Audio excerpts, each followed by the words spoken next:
Assalamualaikum warahmatullahi wabarakatuh. Halo semuanya, perkenalkan nama saya Amanda Nur Fadilah, kelas PAI 1A, NIM 12220200026. Video ini bertujuan untuk memenuhi salah satu tugas mata kuliah saya, yaitu pendidikan kewarganegaraan. Di sini saya akan menjelaskan materi tentang geostrategi. Dalam materi geostrategi ini, saya akan membahas menjadi 6 poin. Yang pertama, pengertian geostrategi. Yang kedua, latar belakang geostrategi. Yang ketiga, tujuan geostrategi. Yang keempat, sifat geostrategi. Yang kelima, unsur-unsur ketahanan nasional. Dan yang terakhir yaitu implementasi ketahanan nasional. Yang pertama, kita akan membahas tentang pengertian geostrategi. Apa sih geostrategi itu? Geostrategi adalah suatu strategi dalam memanfaatkan kondisi geografis negara dalam menentukan kebijakan, tujuan dan sarana untuk mewujudkan cita-cita proklamasi dan tujuan nasional. Sebelum adanya geostrategi, pasti ada dong hal-hal yang melatar belakangi geostrategi ini. Di sini saya akan membahas dua poin latar belakang geostrategi. Yang pertama, dengan posisi geografis, potensi sumber kekayaan alam, serta besarnya jumlah dan kemampuan penduduk yang dimiliki, Indonesia menjadi ajang perebutan pengaruh negara-negara besar di luar. Dan poin yang kedua, kondisi kehidupan nasional merupakan pencerminan ketahanan nasional, yaitu kondisi yang harus dimiliki dalam semua aspek kehidupan bermasyarakat, berbangsa, dan bernegara dalam mode NKRI. Setelah membahas tentang pengertian dan latar belakang geostrategi, sini saya akan melanjutkan kepada tujuan diciptakannya geostrategi.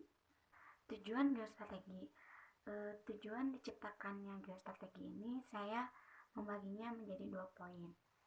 Yang pertama, poin pertama yaitu geostrategi diperlukan dalam menunjang keberhasilan tugas pokok pemerintah.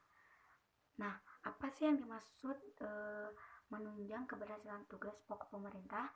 Salah satunya yaitu menegakkan hukum dan ketertiban, terwujudnya kesejahteraan dan kemakmuran, dan terselenggaranya pertahanan dan keamanan.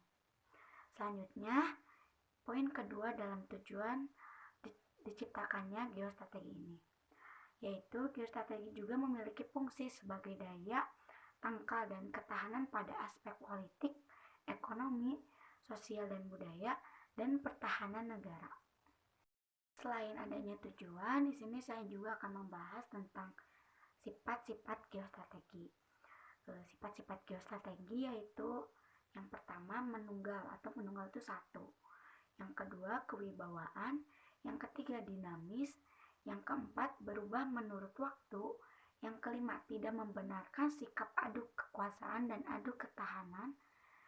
Yang keenam percaya pada diri sendiri. Dan yang terakhir tidak tergantung pada pihak lain. Selanjutnya yaitu unsur-unsur ketahanan negara. Unsur-unsur ketahanan negara ini saya mendapatkan 7 poin. Yang pertama ada gatra penduduk, yang kedua gatra wilayah, yang ketiga gatra sumber daya alam, yang keempat gatra bidang politik, yang kelima gatra bidang ekonomi, yang keenam gatra bidang sosial dan budaya, dan yang terakhir gatra bidang pertahanan dan keamanan.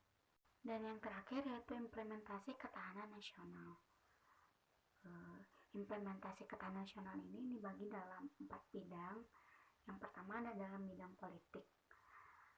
Bidang politik yaitu menghadap globalisasi perlu meningkatkan kompetensi diplomat menjadi perunding internasional.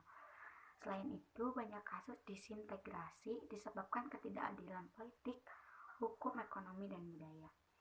Yang kedua, dalam bidang ekonomi.